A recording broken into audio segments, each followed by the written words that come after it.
Hey, y'all, welcome to Musical Miles Podcast, where live music and great stories take center stage. Today's episode is brought to you by our friends at TETON Guitars.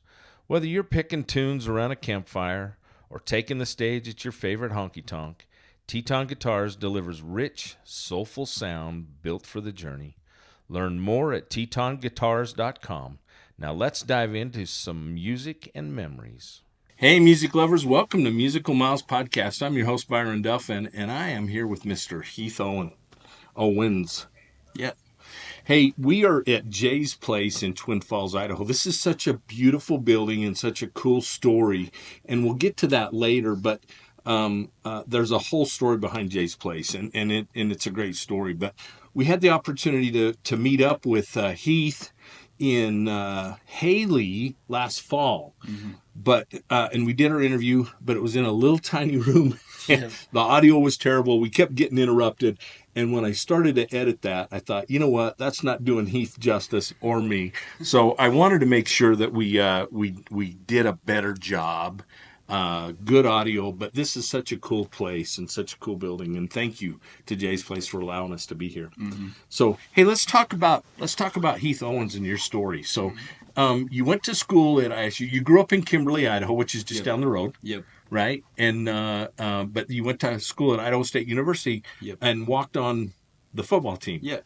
And you were playing there, but you screwed up was it your hamstring or? Yep. Hurt my hamstring. Before that, I tore my ACL in high school too. Okay. So a lot of trouble with the football field and me. So. But you loved football, and Yep. that was kind of what your goal was to go play college ball.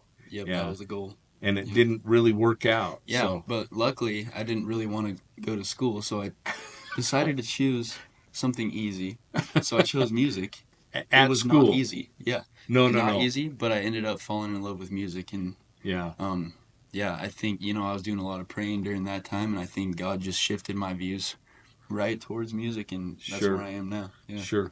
Well, you kind of have a historical family background in the music industry anyway. So you are Buck Owens' great-grandson. Yes, sir. And so your grandfather is a stepson of Buck Owens. Yep. And so he grew up in that world, Mm-hmm. and he also lives back in Nashville area, right? Mm-hmm. And so he's been involved in the music industry his whole life. Yeah, so he's been playing music forever. Sure. He plays mandolin, he plays bass, like pretty much, whatever instrument he can get his hands on, he can play it. Sure. So, yeah, he loves music, and even when we were younger, we'd go see him play in the, in the bars in Bakersfield sometimes, and it's just cool to see, Yeah. Yeah.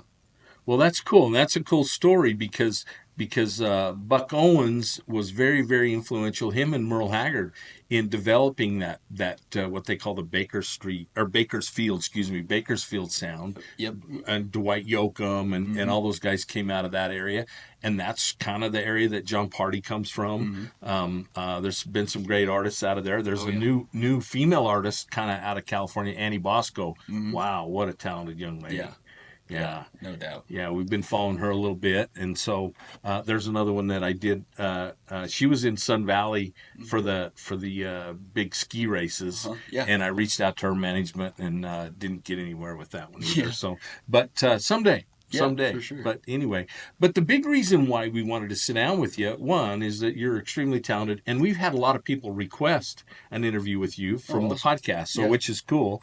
So we reached out to you early on and finally got to sit down, but like I said, it didn't really work out. But this is cool because we've got a great. You're playing all the time, all summer, about every weekend somewhere, kind of in southeast Idaho. Yep. But there's a big music festival coming up in September. Yep. 4th, 5th, and 6th in Sun Valley called the Valley Music Fest. Yes, sir. And so Levi Donahue, I went out and interviewed Levi to kind of help promote that. Yeah. And our agreement with him is that we'd get to interview some of the artists there you go here beforehand and help promote it. Yep. And then also we're going to get to interview a whole bunch. We're hoping it's such a great show. Let's talk a little bit about the headliners. Yeah. So, gosh, there's Josh Mulloway. I've been wanting to see him for a long time. He doesn't really come over this area a whole lot, Right. but I'm excited for him to finally come Right, over to right. Idaho. And He's actually going to be at Wheatstock. We talked oh, okay, about that. yeah, He's one of the yeah, headliners at yeah. Wheatstock in July, I think, is Wheatstock. So that's in Helix, Oregon. Yep. So, and we got invited to go over to that.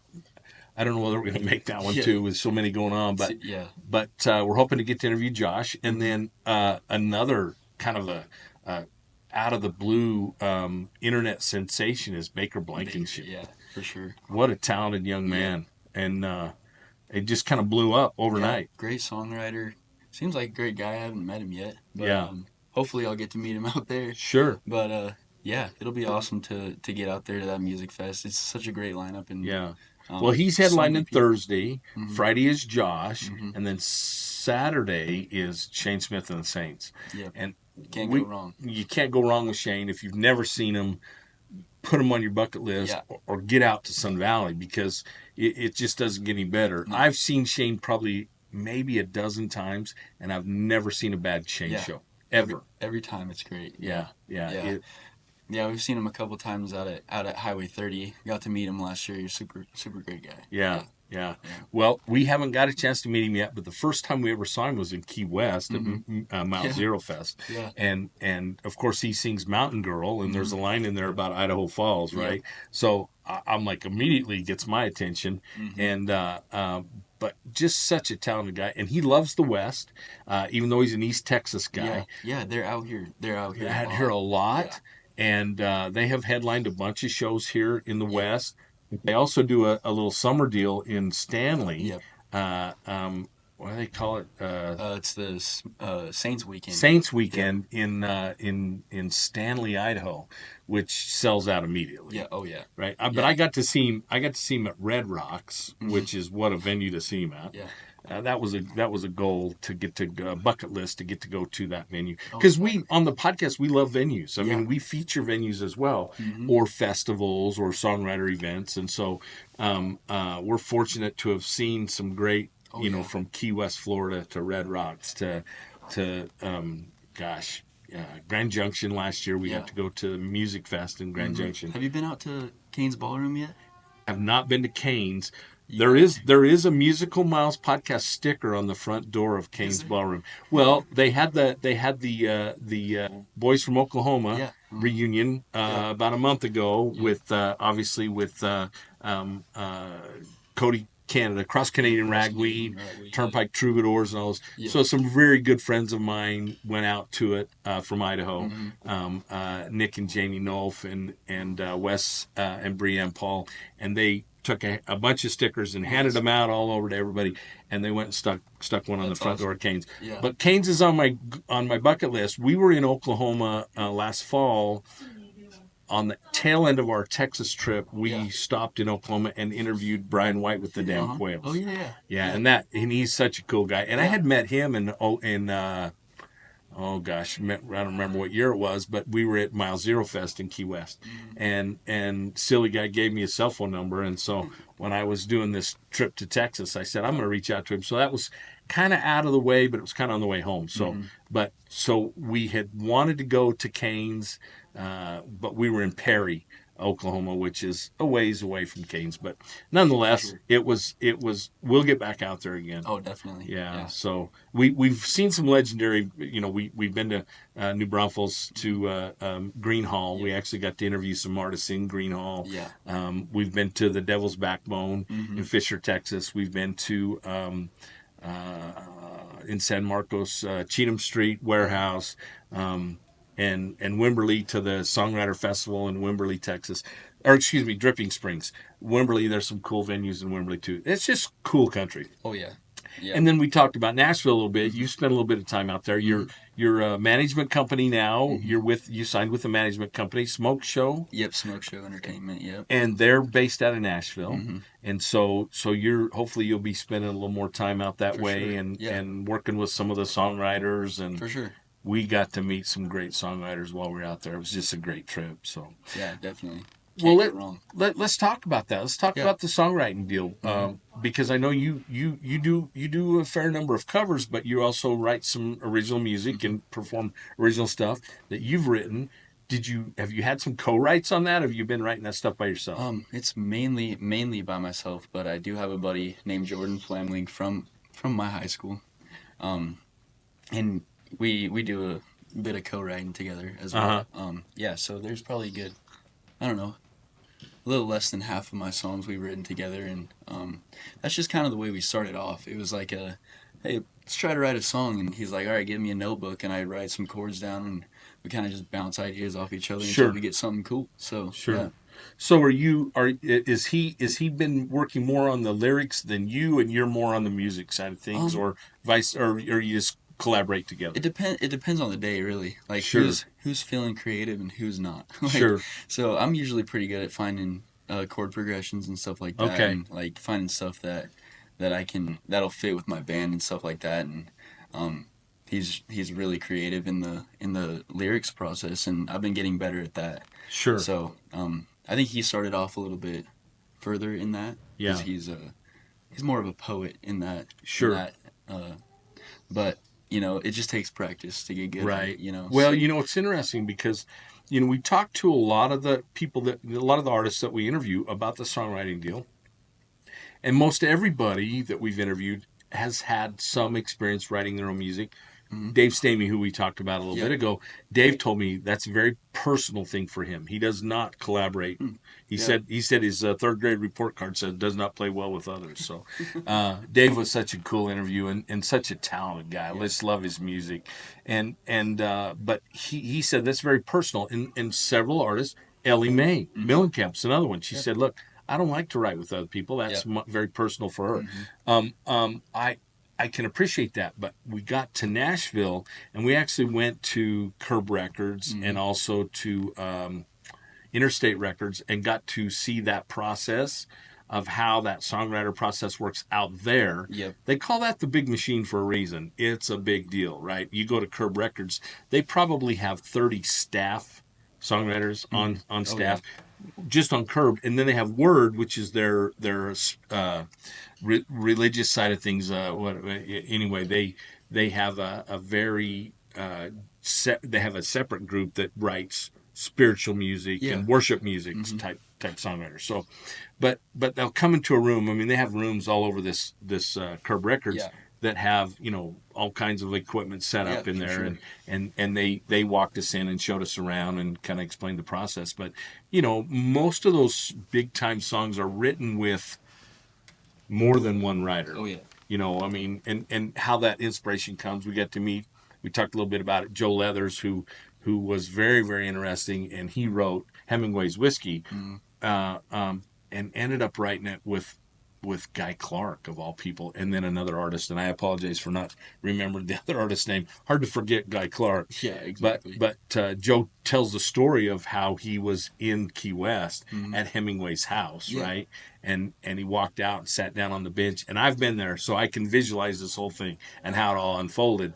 And there's an old man sitting on the curb, and just a great story. And the guy, he meets this old guy, and he said he's sitting on the curb, and he's got a little basket with some number 2 pencils and a spiral notebook. And he turns around and looks at Joe, and he goes, "How you doing, Pard?" He says, "I'm writing the next greatest American novel." And he goes, "Really? How's it going?" He goes, "Oh, pretty good." He said, "I got some characters, and I got a storyline." He said, "I kind of got things worked out." He goes, "Well, how long you been working on it?" He goes, "Well, I've been here since 1978.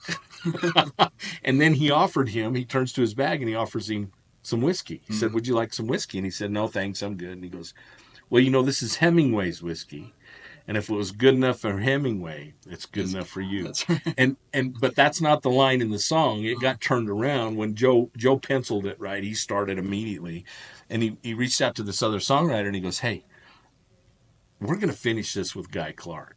And Guy's the one who came up with said, "It's Hemingway's whiskey. If it's bad enough for him, it's bad enough for you." So that's the line in the song. But it's just so cool to see how these songs develop, right? And kind of what the motivation is. And so I think in your case, you're pretty young, so you haven't lived a long, hard life yet. You haven't had a lot to really suffer through, and a lot of songs come from that, right? For sure. Yeah.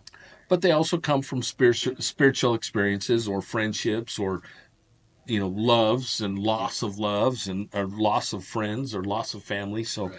you got a long life ahead of you and For sure. and a long career, but you're so talented. I've just enjoyed your music and listening to how things have developed. Who really, really inspired you besides Grandpa and besides Buck?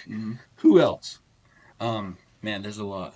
There's a lot. So right now, I'd say my biggest influences would be, man, you can't go wrong with that. You got to have the Bakersfield sound. Sure. I really, growing up, my parents listened to every kind of music, so I have a lot of punk rock influence in my music as well.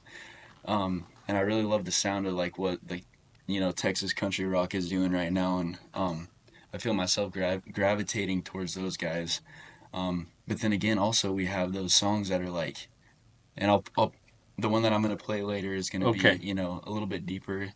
It's a song about what home feels like to me, Okay. and I love songs like "Almost Home" by I think it's Craig Morgan. I think that's who it's by. But that's the song about the homeless guy. Oh yeah. Oh yeah. No, And that's one of my favorites of Craig's. yeah, And yeah, I love that guy. yeah. He's so talented. And it's just like Eric Church and just those songs that just really hit you um, in the feels. I love songs like that too.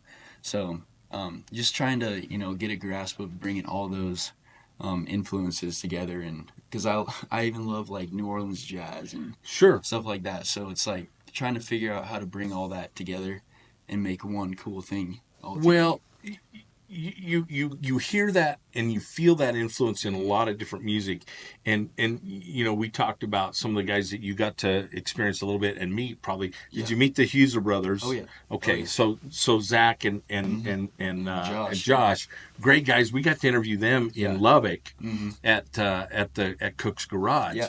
But as I listened to them, prepared for their music for their interview, I listened to a lot of their music.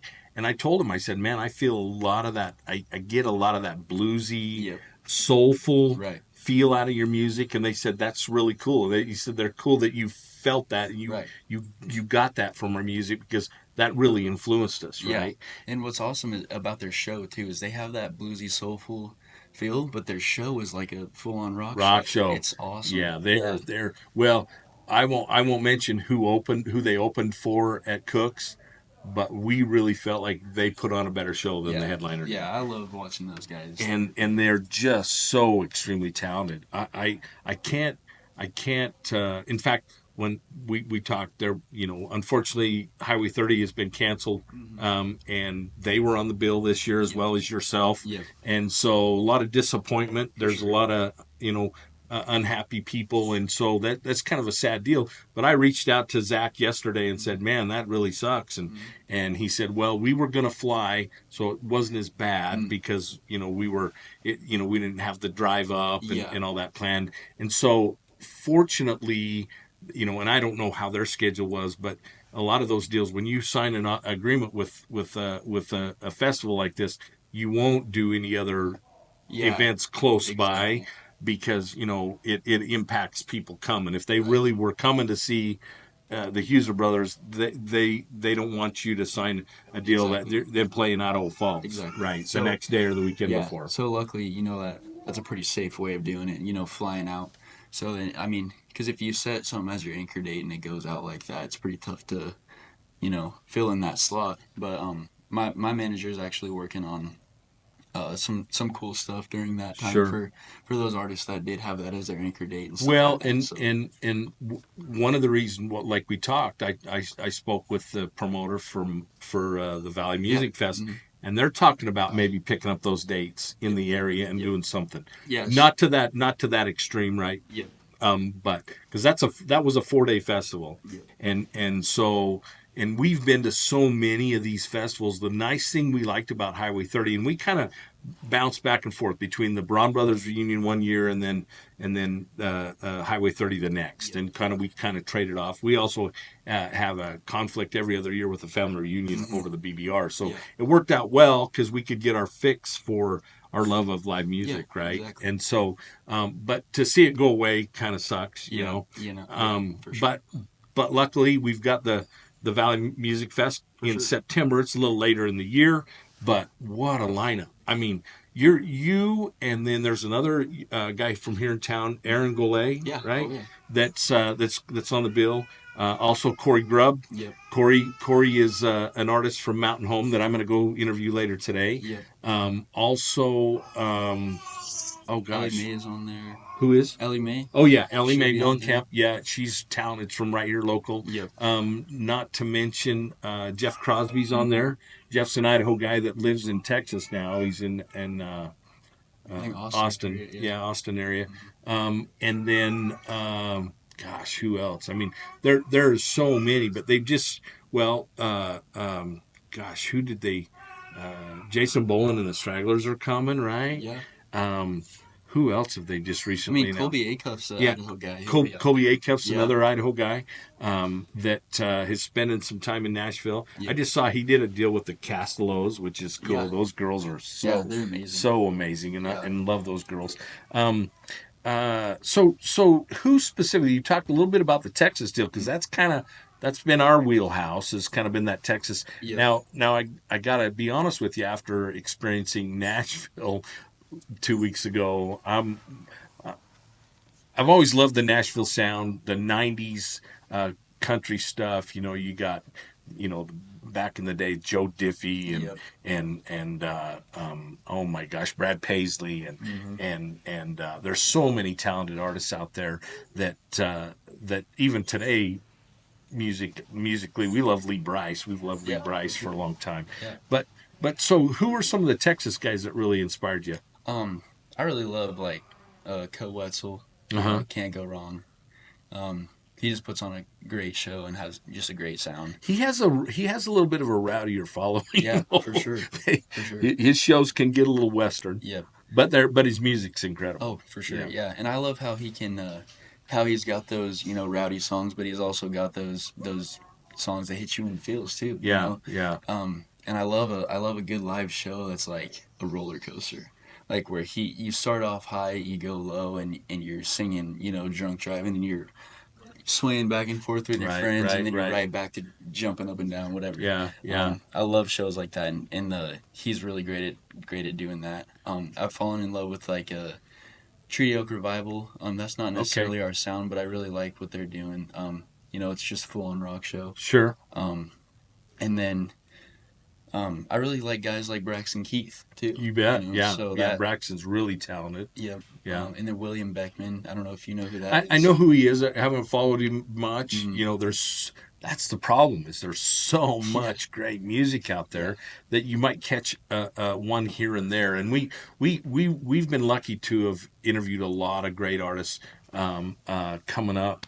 Now I'm gonna space it, but we still have probably 8 or 10 interviews from our NFR 10 days that we spent in Vegas doing interviews out there with some really Carson Jeffries. Yeah. Oh, yeah. Did you talk to Kenny Fiddler out there? We did. Yeah. We got to interview Kenny there, and that episode's been released. Mm-hmm. Kenny's also going to be out here. Yeah. Kenny's such a talented guy, and that was a fun interview. Yeah. Really laid back, really really chill. Yeah. Very cool guy. We interviewed a girl by the name of Billy Joe Jones, and I don't know if you know Billy Joe. She's a Texas artist, but she's got a song called "Whose Tequila Are You Drinking?" She's also was nominated or won the Emerging Artist Award in Texas country music. We got to interview Ryder Grimes in Texas, but Ryder played in Vegas. The Husers were back in Vegas, so we got to visit with them, and it was kind of cool to catch up with them. They were also, pretty good influence for me for like stage presence and just how to, get the crowd going. Oh yeah. They're great at Oh, that. they know Yeah. how to do that. Yep. Yeah. Along with their great sound. And they've been at it a long time. I mean, they started pretty young. hmm Yeah. Yeah, it's cool to finally get to see because they just played Billy Bob's, So Right, it's really right. cool to see them get the credit that I feel like they deserve. Well, I'm with you, and Yeah. and I agree. They're extremely talented, and they're very worthy of being on the stage at Billy Bob's. Have you been to Billy Bob's? I haven't. I've been to Billy Bob's. I saw Pat Green at Billy Uh Bob's. huh. I saw Don Williams at Billy Really? Bob's. Yeah, which is, I'm so lucky I got to see him Yeah. before he passed. But who else have we seen? We saw Pecos and the Rooftops hmm there. hmm Man, I've seen multiple shows at Billy Bob's, and it's such, first time I ever went to Fort Worth. I'd been in Oklahoma at Horseshoe School hmm and came down to Fort Worth, and the stockyards were a little sketchy back in those days. Yeah. So that's been 40 some years ago. But today, the stockyards is such a cool place. Oh yeah. Yeah. Yeah. We were booked for the Texas Highway 32. Right. We were gonna play down at I think it's called Filthy McNasty. Yeah. Yeah, it is. In the Stockyards. stockyards. Yeah. Yeah. So that would have been a cool Yeah. Yeah. deal too. There's some great venues there. There's a new venue there that we actually got to see Billy Bob Thornton Uh huh. and Yeah. his band played. It is called. No, I'm going to screw it up now. I'll think of it. But anyway, it's a fairly new venue that's right there in the off the it's on Mule Alley, I think. Yeah. But anyway, there's some really really cool venues there. Well, that's the thing, you get outside of, and there's some great venues in Idaho. Don't get me wrong, Yeah. but when you consider the people, just the number of people to go watch live music. There's so many more in Texas than there are in Idaho, For sure. right? Yeah. So, granted, there's going to be more places, but Oh, no there's some doubt. cool ones in Boise. I don't know. Have Yeah. you played much over there? Yeah, we play a lot in Boise. Have you played Pengillies yet? Yeah, we played Pengillies. There's a cool one called Heritage Social Club. Okay. If you haven't been there, it's Have really not. cool. Have not. Really cool. Haven't been to Pengillies. I haven't spent much time in the music scene in Boise just because we've been everywhere, Yeah, and for so sure. we're trying to get around. But we've interviewed some really great artists that play over there a lot. Yeah. Buddy DeVore and the Faded yeah. Cowboys, Oh yeah. and of course the famous Motel Cowboys reunions Yeah. coming up, and there's some great artists that are going to be Oh, playing yeah. over Yeah, there I at think that deal. Corey James Crubb is playing that too. Yes, I think he is. But Well, a there's lot of great there's a lot artists. of great musicians there. Some guys that have played, actually had a career in Nashville for many many years that will be on the stage over there during that deal. Yeah. So That'd be awesome. yeah, it'll be fun. So Yeah. well, so how's everything else going? I mean, you got a big schedule. You got a lot of stuff going on coming up.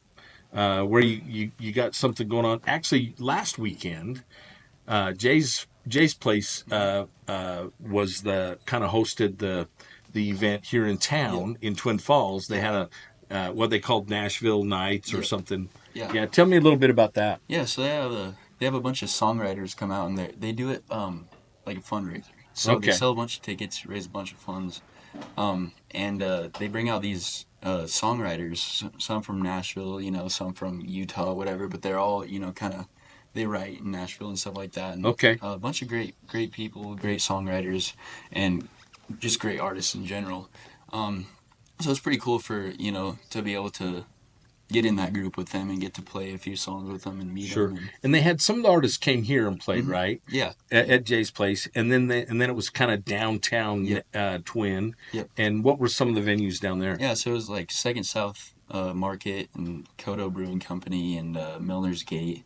And then they set it up. They have a bunch of chairs up there. So it's just a writer's round kind of. Okay. Yeah. Yeah. So you just sit up there and you trade off songs. And if you know Yeah. the song, you can, sing harmonies or whatever. Well, what I love about that, and people don't, if you have not experienced a writer's round or a writer's festival, songwriters festival, there's so many good ones out there.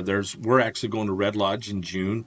The podcast is going to be involved in interviewing some of the artists on stage, Yeah. which we're really excited about. But then they also have Livingston, Montana, coming up in October, as well as the end of September is Whitefish, Montana. Yeah. So those are all kind of here in the Northwest. And then the one in Vegas in August has over 50 songwriters with 350 number one hits. So which is just unbelievable. Just massive. And so But most people don't understand that songwriter deal is very different than a concert. You can go to a concert, you know, even Highway 30. Maybe there was, I don't know, a couple thousand, 3,000 people there. BBR, same thing, about 3,000 people. Country Jam in Grand Junction, there's probably 20, 30,000 people. Yeah. It's just such a different experience, sure. right? Yeah. You're not going to get to hear the backstory to the music. For sure. Which is what I love. Yeah. You know, right. But it's still a live music experience, and it's way more intimate from the songwriter perspective. Yeah, so, exactly. Anyway. Yeah, it was a cool experience for sure. I want to keep experiencing stuff like that. Sure. Yeah, I think that's, you know, and I'd love to write with other people as well. Anyway, that's a crazy experience for sure. It's been such an amazing experience, and so. But anyway, well, thanks for taking the time to sit down with me today. It's been really cool. Tell us a little bit about the song you're going to play? Yeah, so I'll play a song called Old 93. Okay. And this one I wrote with a buddy out in Oklahoma. Okay. And so he was part of a brand called Western Sin, and we're sponsored by this brand. It's like a clothing brand, a hat brand. Okay. So he was sitting out on his porch, and I was doing the same thing. It was all rainy and thundery in Oklahoma, and I was like, well, let's give me some like experiences, and we're gonna put our brains together and write a song about what home feels like. Sure. And yeah, so we had this old pickup. It was a '93 Dodge pickup, and I just think about that truck, driving down the road, or dirt road, and hear the rain, on the tin roof, because we do have a tin roof, and yeah. So I just. Well, those are that's great. Okay. Yeah. That's kind of just a. I'm gonna turn this a little bit so we pick up that guitar with this Perfect. microphone up here. All right. Do something like this.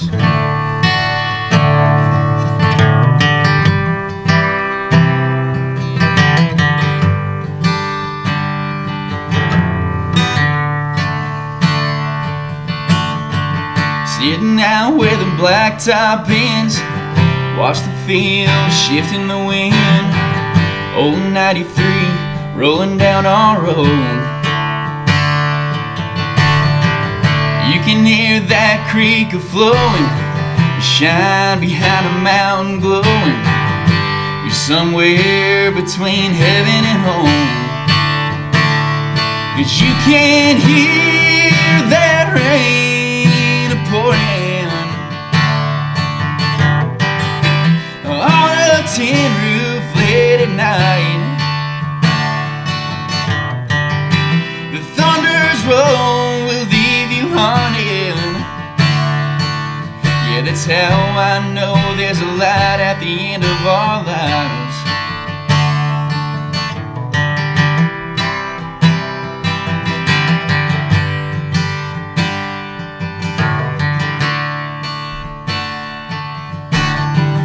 Write a song you can turn up loud, and take a back road and stir dust clouds. Hop in the bed and drive all night. Flip on the headlights and dance away to the voice of Buck and Hank. Seems to be the soundtrack of this crazy little ride. 'Cause you can hear that rain pouring on a tin roof late at night. The thunders roll will leave you haunted. Yeah, that's how I know there's a light at the end of our lives. And this song's unreleased, but we play it at the end of every show. And there's a little message that goes out to the crowd. Perfect. And it goes like this. When my time comes to an end, I can always look back and grin. My time with y'all has been a pleasure. Every time I feel this way, I think back to the fields that sway, and that old 93 down the road. Life's too short to be unsung, so why not raise up one 'Cause I still hear that rain pouring on a tin roof late at night. The thunder's roll will leave you haunted. Yeah, that's how I know there's a light at the end of our lives. Yeah, that's how I know there's a light at the end of our lives. Yeah, that's how I know there's a light at the end of our lives.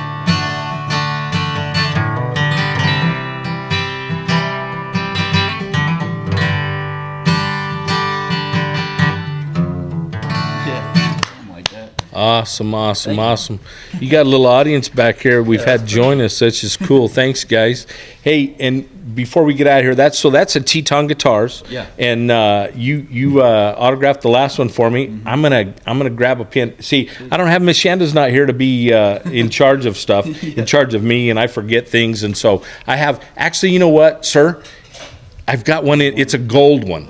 It's in this bag over here. If you in that zipper, the side zipper, not the front zipper, but the side zipper, there's a gold marker in there, and I'm going to have Heath autograph this one for me.